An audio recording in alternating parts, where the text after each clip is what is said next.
Hello, everybody. This is going to be our video lecture on MUPL and some of the SNQ, some of the questions you had. So let's get right into it.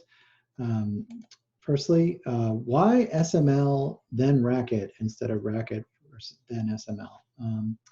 This person makes a lot of really good points, just talking about why it might be better to use Racket first and not ML. As a bonus piece of feedback, I heard in office hours, I've found Racket to be easier than SML when they were, talking about how things were going. And I think this comment is a little difficult to figure out. Like, is the fact that Racket is easier now because of the strength that you built up in SML? And if you reversed it, would Racket be harder at the beginning and then ML would be easier? I don't know that we can answer that question. I do think that there's, sort of camps on which one is probably better to start with. I'm not exactly sure why Professor Grossman went this route. He certainly has more content in ML. And so maybe he'd just rather handle it there. Certainly everybody from CMU and Cornell, which is where he's from, seems to be an ML fan. So I can definitely see why someone would want to put more things in the language that they prefer.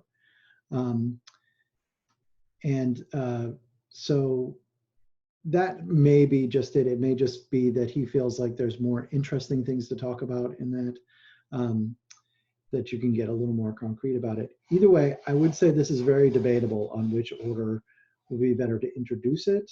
The sort of thing. So I think this is a legit point and open for debate, and I'm happy to talk about this further if anybody's interested. I think it's going to be hard for us to switch it around, but I still think it's an interesting question. Another very interesting question is, so like, could you build an OOP Racket? It certainly seems, as this person points out, a little closer to OOP. Than sort of the strictness. So the answers to these, the first one that everyone knows and is not particularly helpful is, of course, you can always build anything that can be built in anything. So that's not very interesting. The other thing that I'll point out is that, Racket has everything in it. We're not covering the OOP parts of it, but Racket actually has classes and inheritance and overriding and all these other features in it. They're just not very, it's just more interesting to cover the OOP things in a more pure OOP language like Ruby, so that's what we'll do. But they have that. Now, the more interesting question than that, I think, is like the fact that Racket has it is not getting at the interesting part of this person's question, which is if you had like a pure Lisp, a pure functional Lisp, or Racket that didn't have classes in it, and you had, pure ML, SML is a pure ML, which would be easier to build an OOP-like structure in. And I agree with this person's take on it, that it feels like the Lisp, pure functional, if you had a pure functional Racket with no feedback, like it'd be easier to build OOP. Part of that is just because of the strictness of ML, that it would feel like you were constantly fighting with ML to try to like you would just go through so many hoops. Like you could definitely do it and you could definitely build OOP in ML, but it just would feel probably a little bit more downhill in the functional one because you wouldn't just be constantly trying to force it. It's okay that I'm doing this. What it comes down to in the end is this dynamic typing, or what I would say is getting dynamic dispatch to work, which is kind of when you're looking up a method to call, like do you do it at compile time or do you do it at runtime? And this would be like to do the method lookup at runtime. You would build some function, like pass message or invoke method, where you pass it an object that would have its, its methods, and you would do the lookup method just like sort of normal dynamic dispatch. But I would agree with this person's thing that to build that would feel easier in sort of the dynamic side. Now, I don't know if that's because ML just is so strict and the sort of statically typed thing would, it's just a feeling, and I think it may just be that ML is so strict that that's influencing our opinions on that, and that maybe some perfectly fine statically typed version of a functional language would be just as easy as Racket. But I agree with this person's feeling on this. Interpreted C, like, what do you mean there's no compiled language? Does that mean in theory we could have an interpreted C? Not just in theory. There's, of course, an interpreter. There's probably more. There's probably tons of them. There is, of course, an interpreter in C, C++. If you think about it, you could, if your life depended on it, and somebody said, build me an interpreted C, you could definitely build it. You build a little program that would go through and execute the C lines as they go. Certainly can and has been done. Can you interpret a language A in a language itself? Oh, yes. As a matter of fact, Lisp, Racket's grandparent, did this all the way back in 1962. This thing is commonly called bootstrapping. Bootstrapping has a lot of overloaded, it's been an overloaded term at this point, it has a bunch of things. So to point out to all the languages that sort of have a way in which to host itself, including Python. Let's see, like Ruby's going to be on this list, I'm sure. Oh, no, Ruby is not on this list. Wow, interesting. Java is, of course, Lisp. It's just sort of a common thing to do is to be able to build your own compiler or interpreter in your own language. It's a nice forcing function when you're first building a language to make sure that it can build its own compiler. It's a sophisticated program that sort of pushes the language in some ways. So that's a good thing. There's a lot of nice reasons to do that. And people do that. This was more of a just like sitting back and sort of a question, but just something to think about is just, or reflecting, a reflection, let's say. Just like it would be really interesting to have, I think, a course or something, or just to discuss more about how some of these hybrid programs, they mentioned a bunch of things, including Iron Python, and like how are these things built. I'm going to just point people to a little thing called the just-in-time compiler. We mentioned this a little bit, and for those of you who've taken 231, Java has a just-in-time compiler, but there's a bunch of languages that go to these intermediate bytecodes. There's a bunch of things where Lisp has done this in the past, where you can do, you have your language that can be interpreted and you can actually start compiling parts of it. Iron Python is an interesting one. It's built by Jim Hugginen, who, if aliens were attacking the country or the planet, and we needed one programmer or one system builder to build something to save the planet, Jim Hugginen is the person that I think we should call. The legend about Iron Python is that the .NET framework had some real-time layer or something that they were building for interpreted languages, and the word was that it just wasn't good enough. You could not build Python or Ruby or anything that was an interpreted language that performed in any way, shape, or form well, and that was the word on the street about it. And of course, Jim Hugginen came along and built something that was unbelievably well built, and like outperformed like the C Python version. And Microsoft hired him. He had built Jython earlier. So this, I commonly have these things called Cosgrove proofs. And so this is sort of one of those proofs, is this, the system that you've built is terrible because you can't build something that performs well in it.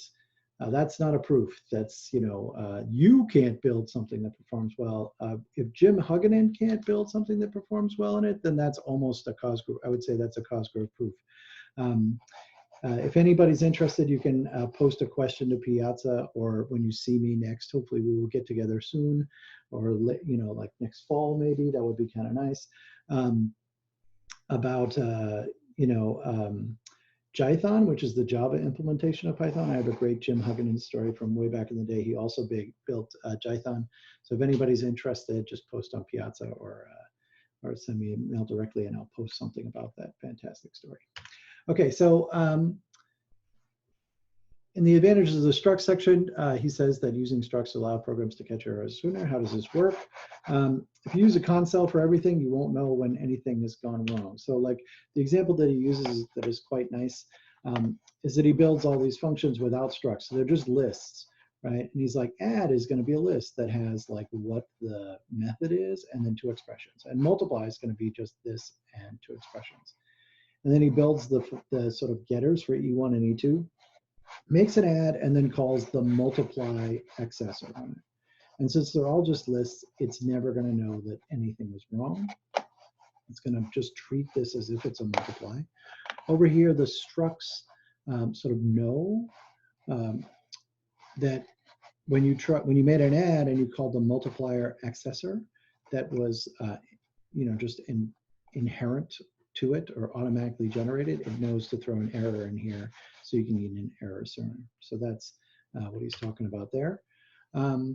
Getting into MUPL, which hopefully you all are doing or getting there soon. This was another really good question. I really don't understand the reasoning behind like it's okay to like throw weird errors in some places and then like not in others. Like why is this okay? Like what's the real difference between const E and negate E? Like why can we just ignore these and let this one slide? And we can ignore these, but we have to check these, right? And so what I would say is that it's not really const E, it's more like const of an integer literal, whereas negate is truly an expression. And this is, first of all, this is a great question. And it also at the same time seems like a perfectly reasonable thing for Professor Grossman to set out. Like this is a perfectly reasonable policy. Some other, like if you were building anything like MUPL, some other part of the system, undoubtedly like the parser, would have already determined that if you had const Fred, it would not even hand that off to the interpreter. It would say like, this is not right, because in the spec of the language to convert it into an abstract syntax tree, it would be looking for an integer literal here, not some arbitrary expression that it would recursively allow, right? And so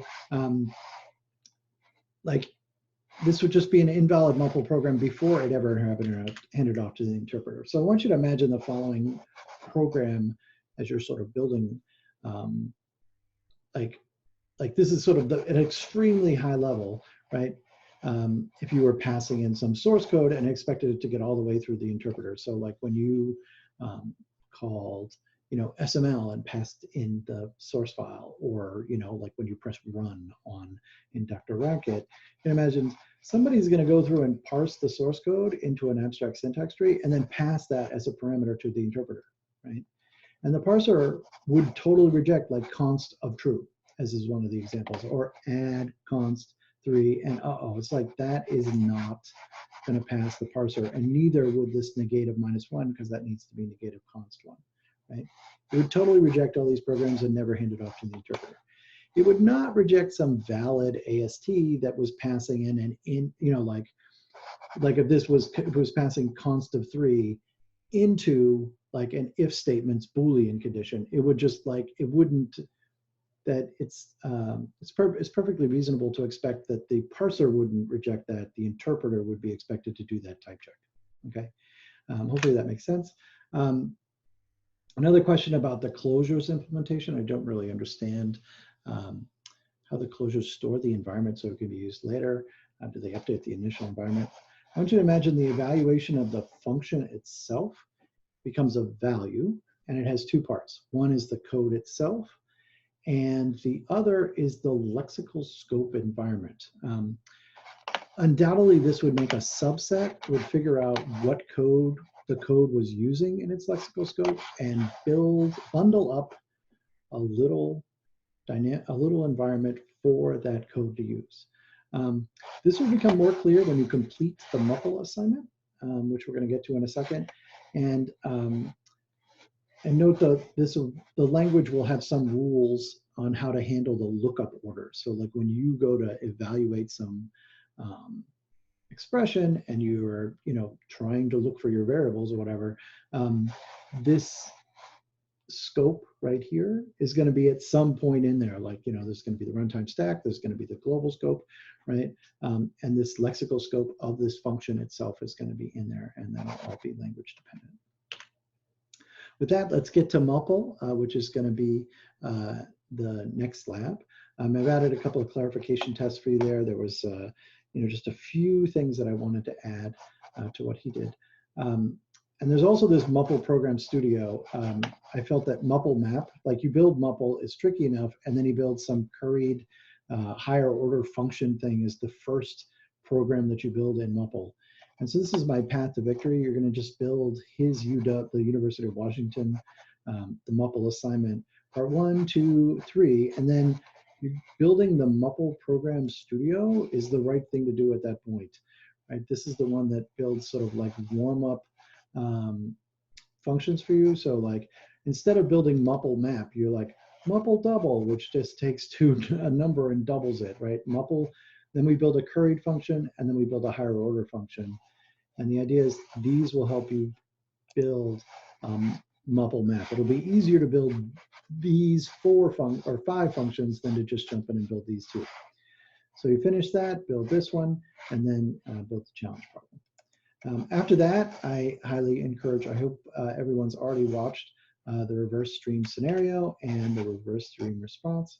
If you haven't, definitely do that. I was very pleased with the all the different and very creative and great responses that people gave to here. So I highly encourage you to watch both of those.